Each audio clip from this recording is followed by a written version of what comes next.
Said we're going to talk about weather, but Chris Mulcahy wants to talk about doorbells. Yeah, doorbell safety. It's one of the biggest. I can't even BS about it. Yeah, no, because I was joking. I was like, oh man, I'm actually talking about doorbell safety. No, I'm going to talk about weather. I can talk about that. We actually have a doorbell that I need to fix. And, that is top of mind then. But like speaking of doorbell safety, sometimes if you click it, it gets stuck, and then it smells like Band-Aids, which I don't think is a good thing. No. Yeah. What? Band-Aids. A stuck doorbell. Yeah, stuck smells doorbell. Like Band-Aids. So I think that it's like triggering something like that. So it's like heating up the wires, stuff like that. So you have to do that. Not good. Yeah. So you're Band-Aids. Your doorbell. Yeah. So if anyone is a doorbell expert, tell me what I did wrong, because I installed that. So that really shows. Stick with your day job. Yeah, maybe I really should. I can do yard work and weather, and that's pretty much it. Okay, so let's go on top of Beach Mountain. You don't need to see me. There's more clouds up here. I think you're going to all in all see pretty much wall-to-wall sunshine. That's exactly what we're seeing through many of our fine cameras, such as our Dallas cam, Charlotte cam over in Monroe, Lake Norman, looking gorgeous. Those Carolina blues will be shining bright. Today is a cooler day compared to where we were, but right now we're already up to 63 degrees, so we're wasting no time warming up. So lower to the mid-70s are likely for today, and all in all, it's just going to be a delightful one. A stray gust up to about 20 miles per hour. But here's the deal. We're in the lower 70s. It feels great in the sunshine. But this is still the temperature range that if you're not in the sun, it does start to feel chilly, especially if you do get caught in that wind. So it's kind of a misleading day that, oh, this is great. But nope, if you get stuck in the shady spot, you're not going to be as happy. So I'm going to diverge here. Carlene, by any chance, are you going to the Bills-Panthers game? I am not. My good sis Megan Bragg will be there. I know she's going. She said she was. I am not going. The tickets were a little pricey. Yeah. I'll be quite honest. I'll be quite transparent. They were pricey. Bills, for that league too. Cowboys, Pittsburgh are usually the three biggest price jumps. Yeah, especially there's tons of Bills here. Yeah. There's so many Buffalo. More than I would have thought. Yeah. Yeah. I did 3 years in Buffalo. People who watch the show know I did my 3 years up there. It was my second job, and I guess one of the news outlets up there did a study saying, where do people go? And Charlotte was the #1 city. Really? People from Buffalo moved. Is that right? Yes. Wow. So I'm like, it makes sense. Fun I came fact. down here and I was like, well, they're here. the Mills Mafia is here. And yeah.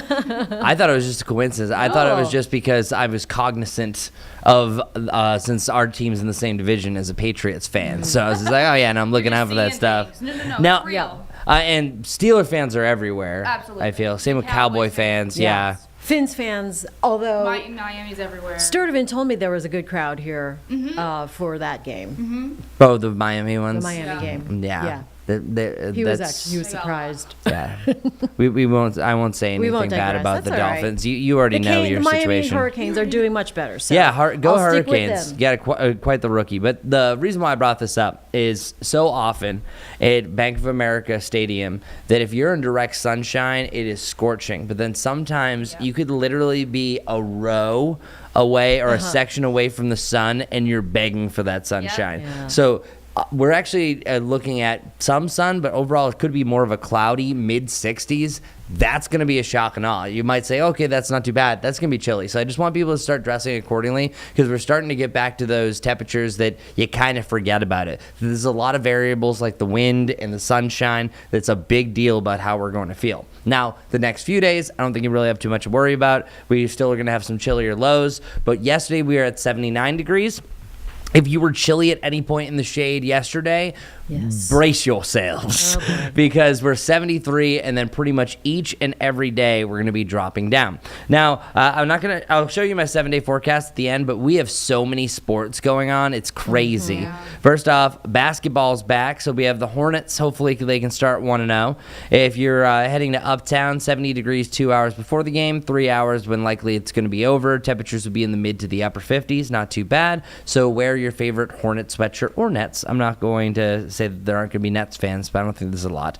Our future cast is looking like nothing. You have a little bit of upper level clouds on Friday, but more clouds arrive on Saturday. You literally just saw a future cast that scrolled Wednesday through Saturday morning, and that's what you saw. nothing, which is great. So that shows that the next 3 days, that's definitely the sweet spot of the forecast. 44 degrees is tonight's low. This morning we dropped down to 49 degrees very briefly, but most of the time was in the 50s. And this is still actually warmer than where we're going to go after this, because we actually are anticipating our lows to drop down to 42, 41, 42. We jump to the upper 40s, and then we're back down to 40 degrees. Now, this might be like, oh, man, this is ridiculous. Actually, the 31st of October, not too far away, is actually an average low of 44 degrees. So for the rest of October, our average low actually drops about 1 degree every 2 days. So that shows that this time of year is actually one of the biggest changes in our highs and lows. Unless you're on an above average tear, this is the one that kind of is a shock and awe to the system. So that's why you're going to see a 10-day forecast. Haven't seen one like this. Brace yourselves. That looks like this. It literally is just downhill. So you had 79 yesterday, 73, 72, 70, 68, 65 for Sunday in the Panthers game, 63, 60, 61, 62, 62. Now, one thing that doesn't correlate here is that lower 60s range is actually because of cloud cover and rain chances. So many people, I could put a high of 60 degrees. You could say, oh, it's in the 60s. No, you're in the 50s and you're barely touching 50 degrees. 62, no, you're mainly in the 50s, and then you might get into the lower 60s for a couple of hours. So that means that not only are we dealing with cooler temperatures, you're dealing with cooler and damp temperatures. So I just want everyone to kind of mentally prepare for that. It is going to be a little bit chillier the middle of next week, especially I think late Tuesday through Wednesday into Thursday morning looks to be the sweet spot, but a lot can change because that is the back end of the forecast. That really isn't even too visible on the 7-day forecast. And what's happening is we actually have one low that moves through. This is the one on Sunday heading into Monday. And then behind that, another low pressure system expands rain. So you have two big variables that we're looking at. One of two things are going to happen. One, we see rain pretty much each day, Monday, Tuesday, Wednesday, Thursday, and it helps with the drought status. Or we are just cloudy and cold, and most of the rain moves to the south. That is very much a realistic possibility. I think some parts of the Carolinas are going to see rain, more so South Carolina. So it's something that we just kind of watch. No matter what, it's going to be cooler and dreary for that time frame just in general. Now I want to move over to Tropical Storm Melissa. This is not really a concern for the United States at this juncture. The only thing that might be a secondary impact here is if it moves due north-northeast, and then we could have a near-miss storm, and then of course more beach erosion and overrunning of the Carolina coast, but we'll see how that works. Because the forecast for Melissa, you never want to see a cone turn into a circle. Look what happens. It turns into a circle. The last time that I really saw something like this was probably Dorian. We also saw Florence do this, and the most notable, Harvey. Now the good news is a majority of the center and the stronger winds are off the Jamaican coast, but what you're seeing here is a strengthening into a Category 1 hurricane on Saturday. It actually goes to Category 2 by Sunday night to Monday, but you have a storm that's stalled out right offshore. These storms have a massive wind field and also a massive rain field as well. So that's still constant days of rain that'll be right over Jamaica, even some bands that are moving into Hispaniola. This is not a good scenario. That some of our models are actually trending, and this goes all the way through October 30th. So I don't have specific timing for this because it's not about the when right now. It's about the how much. And this right now is showing the yellow up to 15 inches of rain possible in Cuba, parts of Haiti, the Dominican Republic, and Jamaica. That's staggering because it's sitting around. So that's the newest change.